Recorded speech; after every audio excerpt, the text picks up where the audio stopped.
Good evening and welcome back to YTCSC, YouTube's Celtic Supporters Club. You're with Mark and Robert tonight, and we are going to get into a short video on the takeover of Rangers. Yes, this is a Celtic channel, and yes, we bring you Celtic content, but for me, a takeover like that is something to talk about. Some people don't like talking about Rangers, and that's fine, but I like to understand what's going on and why it's going on and what implications it might have for Celtic moving forward. So we'll get into that in just a minute. But breaking news, Robert, Big Ange sacked. Yeah, good evening, guys. How are we? It was a bit of a shock to begin with, and then you just realise no matter what happened at the Europa Cup final, I think it was do or die, and irrespective of the result, I think he was always going to leave it regardless. Yeah, I think his jacket was in a shaky peg for quite some time. You can't finish fourth bottom in the Premier League, and even though you won the Europa Cup, I don't know what anybody else thinks about that, but you win the Europa Cup, you come, was it 16th? 16th they came, wasn't it? He It was 1 finished point, 17th. one He above. finished 17th. Yep, It's not good enough. But big man moves on. It just shows, like Brian said in his previous video, it's a tough league. You know, lots of injuries and stuff like absolutely, that, and he's made a lot of money. He'll be whistling out of there. Away, he's next enough to absolutely. make a few bob, and he gets to keep his promise. Wins a trophy every He's second first or year. second year. Yeah, so well Let me done to ask you a him. question then, Mark. Where do you think he'll go now? That is for another video because that is a tough one. I was thinking about that today. What's on the cards? I think a lot of English clubs will turn their nose up at him now. Um, but I think he'll stay in England. Just where it is, I don't know. I don't know where it will be. I think a lot of his press conferences throughout the season they were quite theatrical. So it was box office and some of the responses he was saying, and I think towards the end he started to get a wee bit ratty with some of the journalists because he had these visions of what he was going to do and what he wanted to do. And as you said there, he Didn't happen. stipulated he would win a trophy in his second season, and I think a lot of them, because he's forming the league, they didn't think it was going to happen. There was a wee bit of pie in the sky, but when it actually came to fruition, I think it was a mic drop on his behalf, and I think he knew the writing was on the wall anyway. Might drop and leave. On that note, let's get into the conversation about the 49ers and Rangers.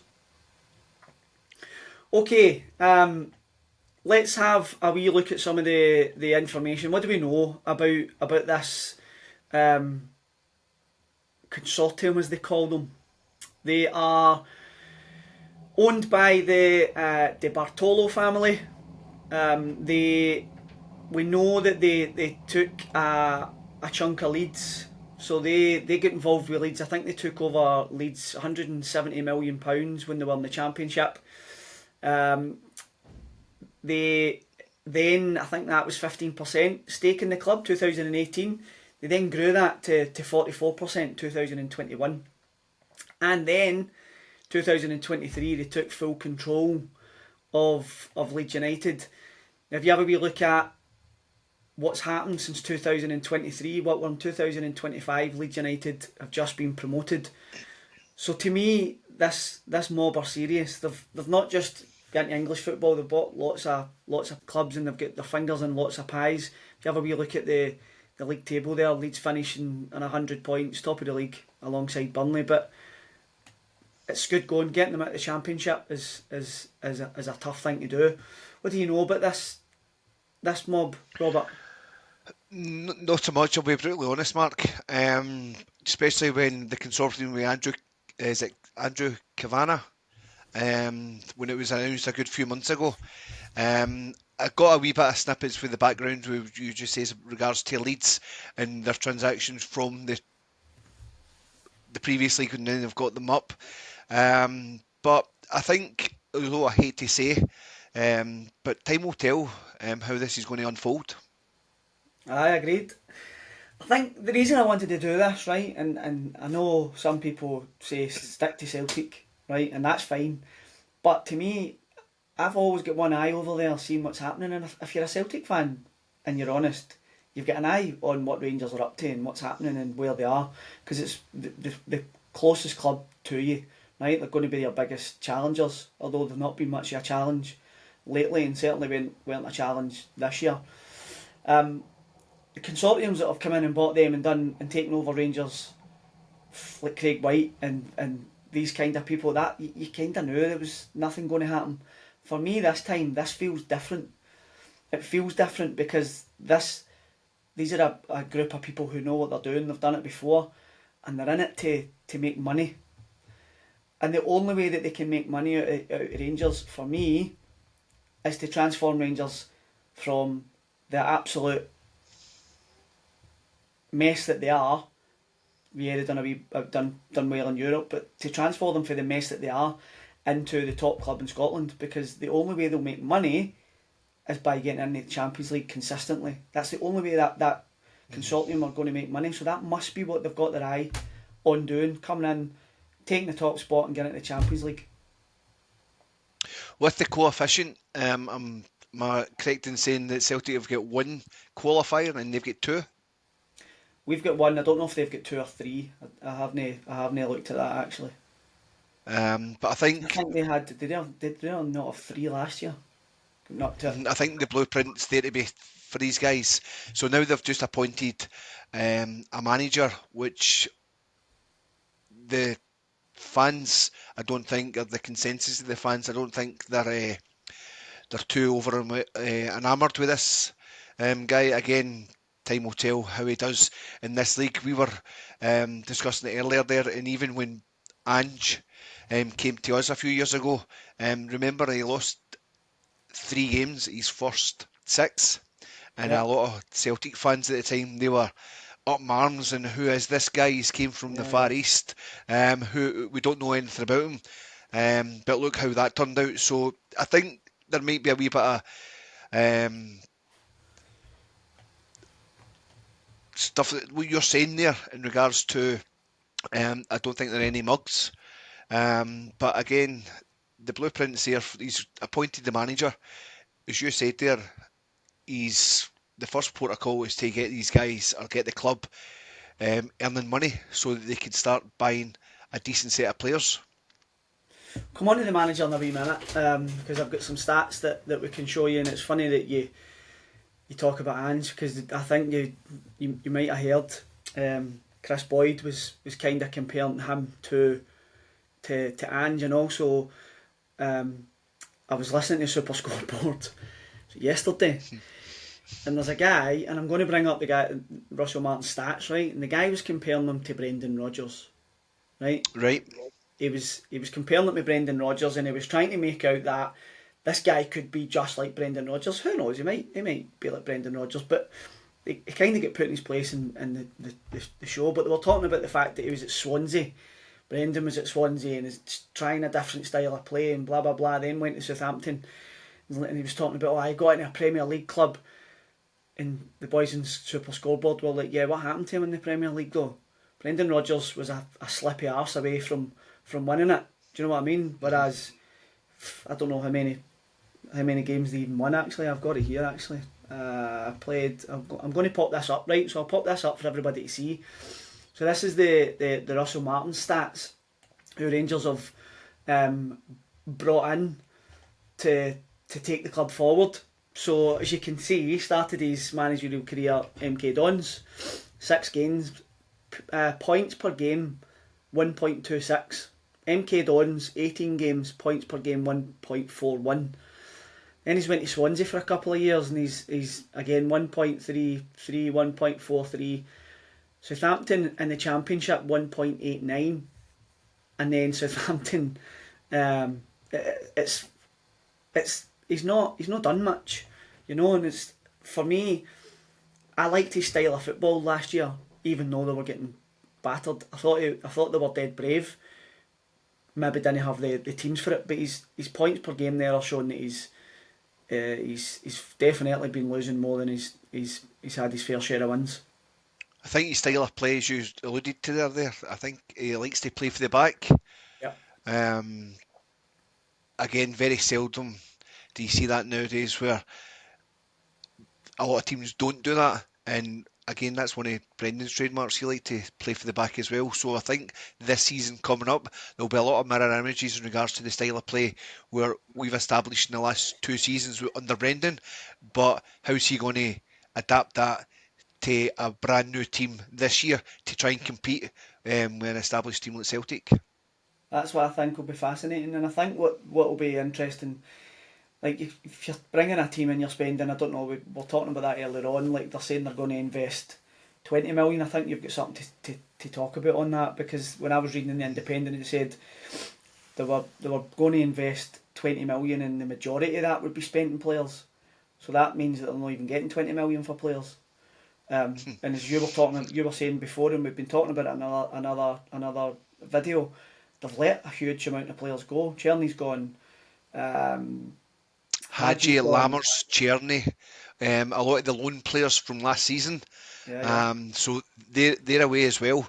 So again, apart from the stalwarts that's been there season after season, they're still there. And I think what the biggest downfall of Rangers, as you quite rightly say, is sometimes you've got to keep your eye on one eye across the road. They've not got a player trading model. No, And I think with Celtic over the last 10 years, maybe 10 years more, we've had a player trading model that we can adapt and I mean, there's the latest one there for example, Frimpong. Frimpong, we literally, I think it was for 300 grand from Man City through their academy. Took a gamble. He was there just over a year to 14 months. We sold him for 10 million. And yeah, now a because he's 40% went clause. from and because of That's the the sell on cover. Yeah, clause, we've got another 5 million in the coffers. yeah, Whereas no other team in Scotland do that type of business. yeah. We done it way back years and years ago with Van Dijk. We probably made more off Van Dijk selling him than we actually profited from the actual sale. So the players trading model is an important thing, and I think Celtic have definitely um, nailed that one. What you mean more for Southampton selling him to Liverpool? Mhm. Right, Yep. right, okay. So my point then if we take this forward and bring it back into the realms of Celtic, right? Because that's the whole point. We are a Celtic channel and we want to talk Celtic. I've just been really fascinated about what's happening, because for me, this feels a bit different, this takeover. I had some crazy guy message me on my other video. I don't know if it was yours, no, it was my video on El Cachati. And he was like, yeah, 49ers are coming in. The Bears are coming. The Bears are coming. So I'm like, I love that. It's clickbait. Do you know what I mean? Just come on, you click on and chat away, mate. But for me, it's all about Celtic, right? How does that impact our board? How does that impact our manager? What do you think? Because we went out and spent what 20 odd million on two players. We get Engels for 11, 11 and Ida for between 9 and 9 and a 12, whatever half. it was. Yeah, whatever it was. So you're talking about 20 million on two players, right? They both kind of. Big Ida scored 20 odd goals. I think he'll be a better player this year than he was last year. Engels, I I think, will think be the it'll be more same, right? settled now. Yeah, I think he'll be the same. But I think, or you tell me your thoughts. Do you think it's going to give Celtic a wee kick up the arse to say, actually, this time it looks for real, because you're not got a Craig White buying the club for £1 and away up the road. You know, he's still rubbing his hands together, by the way, making money off of them. This feels real this time. What do you think it's going to do to our board? Well, going back, I'll come to that in a minute, but going back, even with the money they've alluded to saying that's available to spend, rumour has it, because, as we were talking just off air there, um, we there's been a total rehaul with regards to the Rangers board, and a lot of money available has been around share issues or share price issues. So that money's been released. So that money's now been taken, and these CEOs, they're away from the club. So they've says 20 odd million is made available, but bearing in mind Rangers haven't made a profit in over 10 years. Yeah, So that 20 million, if it's there for some players, all be all very well and good. But I don't think Celtic as a board will think, well, if Rangers, it comes down to the old analogy. Remember years ago, for every fiver we'll spend, they'll spend the 10. I don't think Celtic are a wee bit shrewder than that. So I think if we keep our own house in order, yeah, in regards to the spending capabilities. Now, if Celtic, by the end of this financial season, they could have potentially well over 90 million in the bank, and that's with your accumulation of your Champions League money. So if Celtic are shrewd as they have been, it's just getting that right appointment. Bearing in mind, we've just got one of, if no one of our best left backs back, and it didn't yeah, cost us anything. And he's just came from the English Premiership, so that's a wee bit of a tasty signing itself. But there will be key areas that Celtic need to. Well, Brendan knows he'll need to strengthen. yeah. So I don't think he'll let the grass grow. I definitely Hopefully, don't mate. That's think my point. he'll let the grass That's my grow. point. Because I think we've done it before when they ended up in Sleeping at the wheel. tier 24. Aye, we did sleep at the wheel because we could have absolutely stood in their neck and kept them down there and just went for it, and we kept it that stupid trading model where you're buying players for 1 million or 10 players for 1 million and one of them work out. I think we have to keep that. We have to keep this new model in play where you're going and you're saying I'll spend 10, 12, 13, 14, maybe 15 million on a player, because Varden, if we're going to sign him, he's going to be between 12 and 15. Hmm. Do you know what I mean? But then you've got the opportunity to then sell them in 3 or 4 years' time, if they stay 3 or 4 years, for that 25, 30 million. That I think that will go up. The better quality player you buy, then you're going to sell them for more. You sell them for more than 25 million. But I think we need to put the foot down. I think now's the time to expand in regards to this gulf in regards to financials. I think let them chase us. Yeah, So our financials are in a great place, and as you quite rightly says, I think even buying somebody like Engels, and whether we could have got Ida for 6.5, and then a lot of people thought it was a panic buy, and then Norwich says we want him for 9 million, and then Celtic says right, we just need this guy over the line, and whether they spent 2 or 3 million over the odds, that's neither here nor there. They've now put a threshold of the calibre player or the price of player that they want to attract, and yeah. if they attract that better type of player, I definitely feel as if the gulf can get bigger, and I don't think anybody in Scotland will be able to touch us. And Not year for a in, few year out, years. if we're constantly winning the league and qualifying for the Champions League, that's just going to raise it another level altogether. I'm excited about it. I'm So definitely excited about it. I'm excited about this pushing Celtic on a wee bit, because it feels, like I said at the start, it feels real this time. I don't think anything's going to happen maybe year one, year two. I think it will take them, like you talked about there. They're not going to have all of that money to spend, but they'll need to gradually build up. And that's exactly what they've done with Leeds. The 49ers didn't come in and do it overnight. They've done it over about, like I said earlier on, 2021. They won the Premiership in 2025. So it took 4 years for them to get the club to where they wanted it. Let's see how they fare this year, when they're in the Premiership. But You know what it's like in Scotland? The expectation between Celtic and Rangers is win, win, win, win, win. And Celtic are the king of the castle at the minute, of course they are. domestically. So they'll constantly chase us, and you know yourself, they'll just constantly want success yesterday. When I don't think it's the That'll be their realistic downfall. fans. Yes. Uh, it's For the me, that'll be realistic their problem. fans. No, aye. Because I've Hmm. talked to my big mate, is one of my wee guy's football. He's a big Rangers fan, and I was talking to him about it, and I was like, you need to give it a couple of years, and he was like, no, we need to win. We need to win in this year, and I'm like, that's unrealistic. Like, your fans are Correct. going to bring a manager in, your fans will be on his back, and they're like, it doesn't matter if Celtic couldn't win the league in all these years. What would you want? And I was like, fair point. It's a fair point. If you've been getting your head stood on in the pond for how many years, you're wanting to get up and win it. Hmm. It'll be Yeah, interesting. it will be. It will be. But it was just a quick one, right? So I want to keep these videos to under 20 minutes if possible, so people can watch from start to finish. Forgot to ask people to subscribe if you're not subscribed already. We're shooting through the roof now. We're at 241 subscribers. We've just had 120 odd in the last week, which is brilliant. So keep subscribing, keep clicking the bell so that you know when things are going to drop. And I know I keep saying we're going to do this draw for a Celtic top. We will do it. Once I get round to it, we'll get the draw for the Celtic top on.